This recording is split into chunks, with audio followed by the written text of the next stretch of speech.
Paul Claxton is a longtime Vancouver musician, producer, and songwriter. And he began taking public piano lessons when he was 6 years old on a paper keyboard. Now, there's a story. He was born in Winnipeg, but he has resided in BC for pretty much a really long time. We want to welcome Paul Claxton. How I was introduced to you is one of Vancouver's best jazz pianists. Yeah, so welcome to our city tonight. Thank you. Well, I've kind of, give the other ones tickets away out of town so they show up. So, I think also pianists are a vanishing endangered species. In Winnipeg, for example, where I was born, there just aren't piano players anymore. And if you look on Facebook Marketplace, you'll see that on the free page, out of 50, a page of 50, there'll be 43 free pianos. Wow. Okay, that's sad. So we're glad that you're with us. We're glad that you are still paper piano, paper keyboard. Okay. It comes in the first book that you get when you're learning, and it's in the back. Take the staple out, it doesn't tear. And you start doing your exercise in that. And so people can take piano lessons without a piano, can't afford one, although they're free now. But that's how I started learning. And I understand like Oscar Peterson started learning the same way on a paper keyboard. So you have to sing the notes to play them. Chords are very difficult, by the way. Well, I'm laughing because when I took up saxophone when I was a kid, my parents made me go practice way out in the yard. And I'm like, I couldn't understand why. Anyways, enough about that. We're going to jump into some of your early roots was a funk band, Nitro. Yes. Tell us a bit about that story. That was a very interesting time. There's a whole circuit, and usually it all started with bands coming up from the United States to play the club circuits. And in those days, you'd stay in one place for 2 weeks. You'd play 5 sets a night. Usually started around 9:30. You ended up at 2 in the morning. Yeah. And that was 6 days a week at 2 weeks at a time.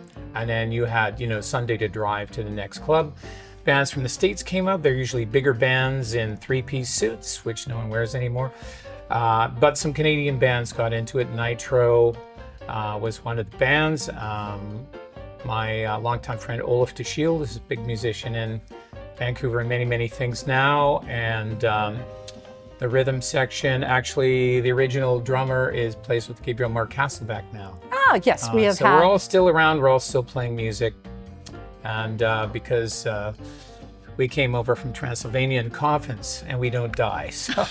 Yes, we have had your friend Gabe on the show. He's a wonderful musician as well. And it's great keeping the live music alive. Now we're going to jump into, your jazz roots. Like you're saying, pianos are not around as much anymore. Not so much. I listened to Oscar Peterson on the radio, CBC radio, and hopefully you can edit that out if you can't put CBC in there. That's totally can. But I became enamored of Oscar Peterson, but I thought I'll never be able to do that, but turns out I could. And I think I started years ago at a place called the Classical Joint down at Carroll Street, playing some jazz with a band called Ria Bumba, which was Albert St. Albert.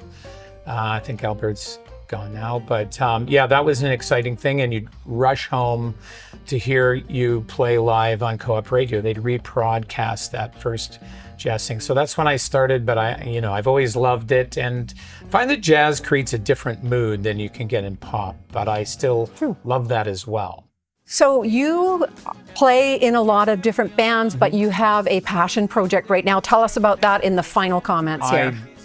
I have a band called Trisector Project, spelt with K's in both words. Well, we'll put it up on the screen so people can find you. Yeah, that's great. We just dropped a new album June 1st.